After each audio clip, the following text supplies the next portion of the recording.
Welcome back to The Takeout. Tensions between state officials in Minnesota and the Trump White House are increasing. The Department of Homeland Security is claiming that local authorities are not cooperating. Minnesota Corrections Chief Paul Schnell tells our Nicole Sganga those allegations are false. Does it feel like the Department of Homeland Security is lying when it says that state authorities are not cooperating? It is fundamentally false. We cooperate with ICE and ICE detainers. We have, as a matter of policy, done that for a long, long time. And so how they can say that is unbelievable. I just cannot find any way to explain what they're doing. Nicole Sganga joins us now from St. Paul. Nicole, I'm always happy to have you with us. What else did you learn in your conversation with Mr. Schnell? Yeah, Major, just to set the scene for you, if you can hear protesters behind me, it's because we're outside of the federal law enforcement ICE facility here in St. Paul. We were inside that building just yesterday. I'll get to Mr. Schnell in just a minute. But inside that building, Major, we were told by top ICE and CBP officials a pretty explosive, what they said was a fact. I think the jury is out on that. But that state officials have released upwards of 400, 500 criminals into the streets of Minnesota.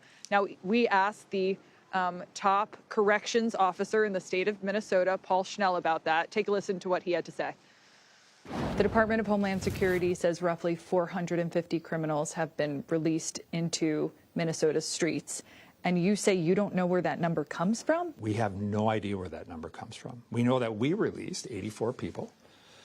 To ICE. To ICE, that were subject to detainers. And so this notion that Minnesota is not honoring federal ICE detainers is utterly untrue. Why is this so far off from the American public's understanding of what's happening? I can't explain it. It makes no sense. And Major, when you hear that discussion of federal detainers, immigration detainers, basically an immigration detainer is a request from ICE that asks the federal, state, local law enforcement agency, prisons, jails to notify ICE as early as possible before they release a removable individual or someone who is here in the United States illegally, and to hold that person for up to 48 hours so that ICE can pick them up. Now, yesterday, in that federal facility, we also heard from officials within ICE and CBP that said right now there are more than 1,360 ICE detainers statewide. We went back to Commissioner Schnell. We asked him about that number, and he told us that he did a statewide jail survey and found that 207 individuals in state prisons and 94 in county jails are subject to ICE detainers right now.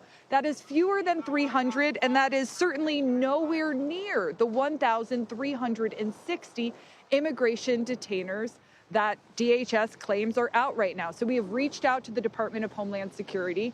But while for weeks we've been covering sort of dueling narratives here on the ground in St. Paul and in Minneapolis, we're now finding that officials can't even agree on the actual numbers here. And you have the state's top corrections officer telling us he's not even sure where DHS is getting its facts. That is important reporting, Nicole. Thank you so very much for that. I really appreciate it.